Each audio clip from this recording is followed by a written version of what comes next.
Angelico because he's 2 meters and I'm 150. Thank you for coming. Thank you for inviting us.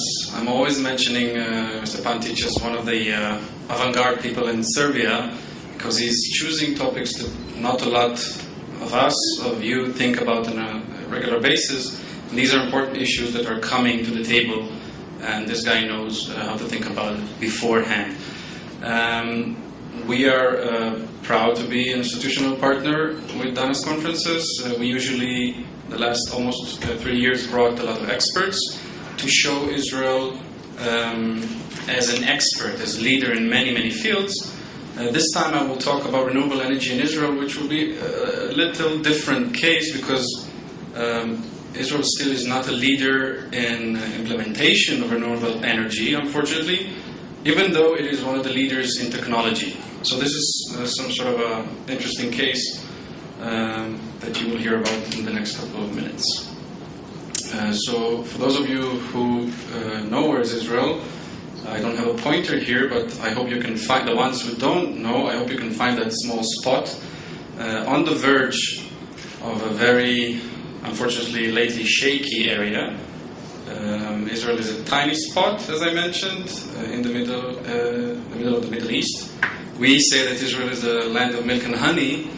If God would have provided us with a little oil, we wouldn't complain, but we don't have much, or at all. But we're happy with our milk and honey, and that was an advantage and a disadvantage because it pushed us to be independent and to be innovative and to trust ourselves. Israel is a very small country, as I mentioned. Serbia is 4 times bigger than Israel. The population is more or less the same, and half of Israel is an arid desert. It is practically a desert, a yellow place. Israel is also one of the leading countries in the world in innovation and technology, which comes to many fields: medicine, agriculture, water management. The little that we have, we use very carefully, and we recycle and lead the world in many of these research and development issues because we have no other choice. I don't know how many of you know, but let's say cherry tomatoes are an Israeli invention, and most of what you can find in European markets, and my job is to bring it also here to Serbia, is coming from the desert of Israel. So we have a lot of need for electricity, and I saw this picture before. I didn't thought about it before to use it but I'm happy that I have a friend here. I can see what I used. So the demand is growing, and Israel is a very vibrant economy. We've managed to dodge that crisis, which we're all under, but still Israel is growing.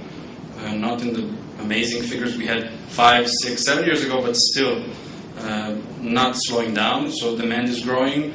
On the other hand, we all know that global supply cannot meet the demand forever, and in 15 years or so, we will be left with only around 20% of what we currently consume. I will not talk about, we all know there's horrible pictures about environmental aspects and catastrophes that we all saw. I will talk briefly about Israel, an overview about Israel energy. Unfortunately, as I mentioned, currently our sources are coal and gas. We're not there yet.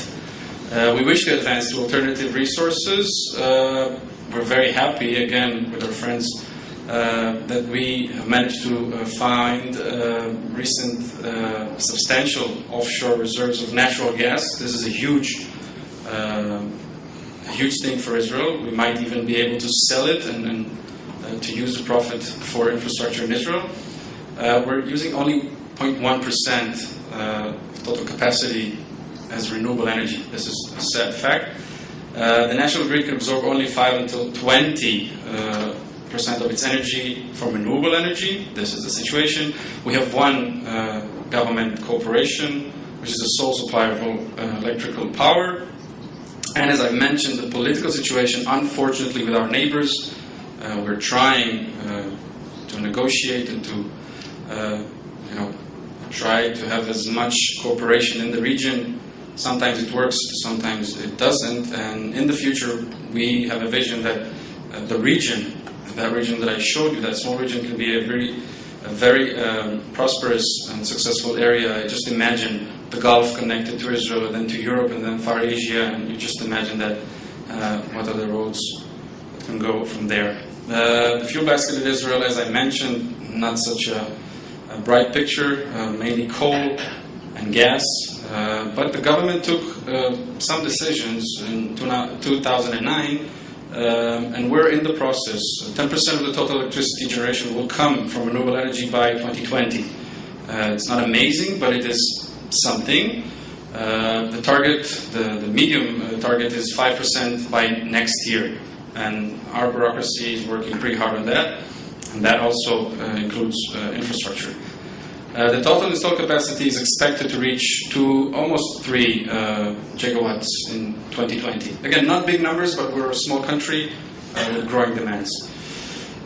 Meeting those government targets, the most interesting fact here is that thermal and wind energy is going to get almost tripled or even more in the quantities. This is the government milestone.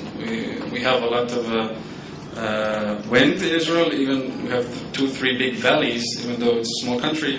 Wind factor is important, and thermal, which we are in the middle of ongoing research to discover and use more and more of that. But most of the other components are still either expected to be doubled or tripled. So we have high hopes. As I mentioned, many Israeli companies, many technological developments or breakthroughs come through Israel or being presented to the world from Israel. Many big names, which I'm sure most of you know even better than I do, like Solel, Aura, and more. Also in wind technology, Leviathan is a name well known. The thing is that Israelis are either developing or upgrading present technologies and then sell it to the world on a business ventures. In Israel, again, we're trying to implement. Israel is one of the leading countries in biofuels, and this is something that if I, as a public servant, I will never have, but if I had a few extra dollars, I would invest them in this field, especially in Israeli companies, because this is getting a lot of money from Israeli budget, the government budget, for research and development, and we see that as the future. Better Place, I don't know how many of you heard, but this is a development of an Israeli company to create an electric car to reduce dependency on oil and to change actually the way we think about transportation. The thing is not only to create a car, and Nissan is a partner with this company, but also to create a grid of rechargeable ports. It's like recharging your cell phone, you recharge your car. And Israel is a pilot case, also in Denmark and in Japan. They did a few case studies. It is working pretty well. It takes a lot of investment, but this might be also politically a good situation for the years coming ahead.